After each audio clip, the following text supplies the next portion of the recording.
Selamat pagi, Salam. Selamat berjumpa kembali dalam renungan firman Tuhan Jemaat Sion Penajam, Selasa 17 Mei tahun 2022. Bapak Ibu, saudara yang kasih oleh Tuhan, sebelum kita mengawali segala tugas-tugas kita hari ini, mari sejenak kita membaca dan mendengarkan firman Tuhan sebagai patron kehidupan kita sepanjang hari ini. Untuk itu, mari kita luangkan waktu, kita berdoa untuk membaca dan mendengarkan firman Tuhan. Mari berdoa. Bapa kami yang di surga, terima kasih untuk kehidupan yang baru Tuhan karuniakan kepada kami semua pagi hari ini. Kami akan menikmati hari ini dengan melakukan tugas-tugas kami. Namun sebelumnya Tuhan, kami akan mendasarinya dengan membaca dan merenungkan firman-Mu sebagai patron kehidupan kami. Roh-Mu yang kudus kiranya memberkati kami semua, baik yang mendengarkan firman-Mu, juga hamba-Mu yang akan menyampaikannya. Semoga firman-Mu itu senantiasa tertanam dengan baik, bertumbuh dalam hati kami, lewat kata dan perilaku yang berkenan kepada Tuhan sepanjang hari ini. Bersabdalah Tuhan, kami siap untuk mendengarkan firman-Mu ini. Amin. Bapak Ibu, saudara dikasih oleh Tuhan, firman Tuhan pagi hari ini saya pilih dari kitab 2 Samuel pasal 20 ayat 4 dan ayat 5. Tapi nanti jemaat bisa membacanya secara utuh dari ayat 1 sampai ayat yang ke-22. Demikian firman Tuhan pada ayat yang keempat dan ayat yang kelima. Berkatalah raja kepada Amasa, kerahkanlah bagiku orang-orang Yehuda dalam 3 hari, kemudian menghadaplah lagi kemari. Lalu pergilah Amasa mengerahkan orang Yehuda, tetapi ia menunda-nunda tugas itu sampai melewati waktu yang ditetapkan raja baginya. Amin. Menunda-nunda pekerjaan. Bapak Ibu, saudara yang kasih oleh Tuhan, ada banyak alasan mengapa orang itu sering menunda-nunda sebuah pekerjaan yang diberikan kepadanya. Bisa jadi karena orang itu malas. Bisa jadi juga karena orang itu merasa bosan dengan pekerjaan itu. Bisa jadi juga karena orang itu merasa bahwa tugas yang diberikan kepadanya itu tidak mampu untuk ia kerjakan atau ia tidak tahu, sehingga ia tidak dapat melakukan tugas tersebut. Bisa juga karena orang itu merasa bahwa tugas itu kurang penting, sehingga ia tidak memprioritaskan tugas tersebut. Beberapa pekerjaan yang ditunda-tunda itu mungkin tidak berdampak apa-apa bagi dirinya, tapi ada juga yang berakibat buruk atau fatal, bahkan dapat membuat kita kehilangan berbagai-bagai hal yang berharga dalam hidup kita. Amasa dalam perikop yang kita baca ini adalah salah satu orang yang menunda-nunda pekerjaan tersebut. Amasa ini adalah keponakan dari Raja Daud. Ketika Absalom mengkudeta tahta ayahnya Daud, maka Daud mengangkat Amasa menjadi pemimpin tentaranya pada saat itu. Itu diceritakan dalam kitab 2 Samuel pasal 17 ayat 25. Tapi ketika Absalom tewas dan Daud kembali menjadi raja Israel, Amasa kemudian kembali diangkat sebagai panglima oleh Raja Daud.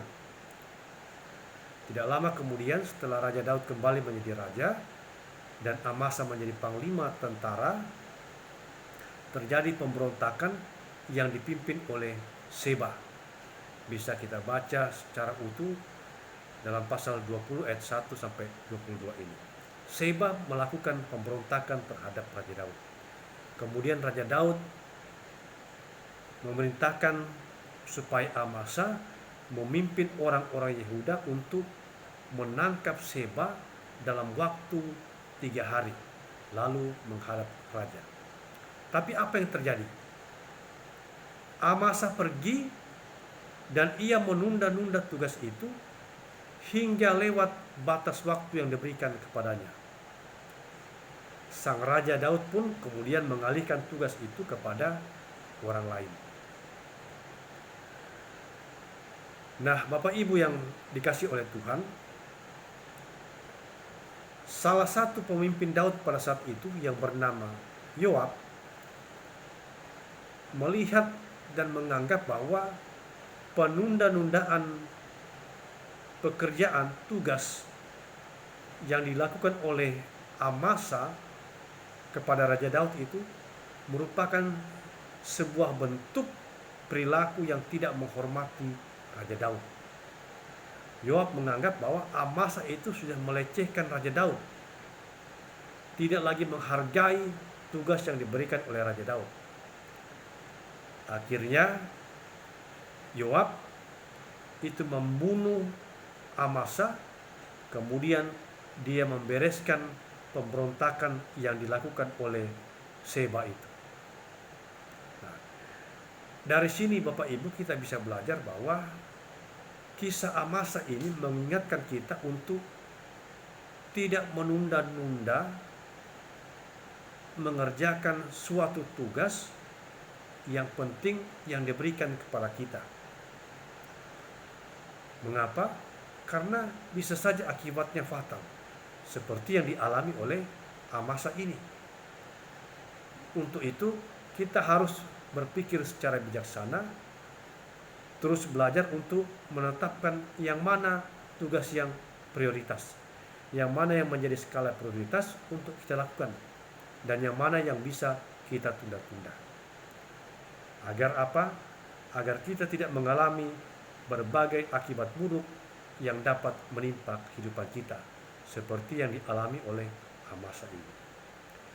Jika kita menilai sesuatu itu penting, maka jangan pernah menunda untuk mengerjakannya hingga situasi itu menjadi genting.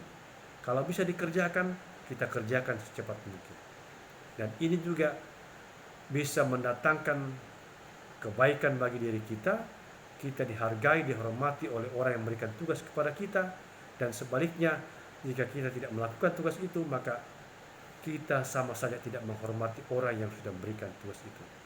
Mudah-mudahan Bapak Ibu yang menjadi pelayan-pelayan dalam jemaat Tuhan, ketika diberikan tugas atau pelayanan, juga setia untuk mengangkat tugas pelayanan itu dengan sukacita dalam hidupnya, tidak menunda-nunda, apalagi menolak untuk mengerjakan tugas itu. Sebab Tuhan juga akan memandang kita, setiap orang yang menolak tugas yang diberikan kepadanya, sebagai bentuk tidak menghormati kemuliaan Tuhan. Tuhan memberkati firman-Nya dan memberkati kita semua. Amin. Kita tutup dengan doa. Kita berdoa. Terima kasih untuk sabda-Mu Tuhan yang boleh kami dengarkan.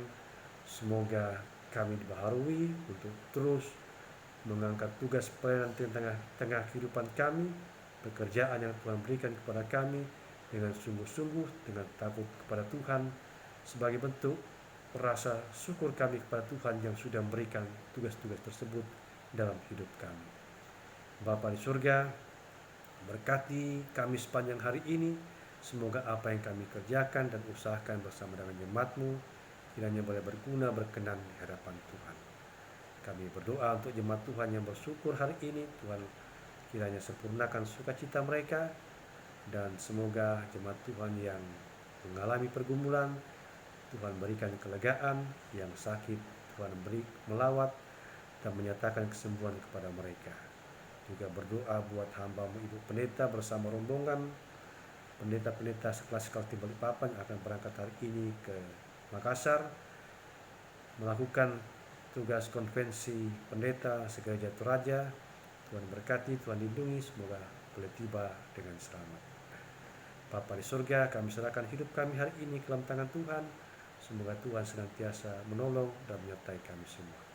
Ini doa kami Tuhan, dalam nama Tuhan Yesus kami berdoa kepadamu. Amin. Demikian firman Tuhan pagi ini, sampai berjumpa pada pertemuan selanjutnya. Terima kasih, salam, Tuhan berkati.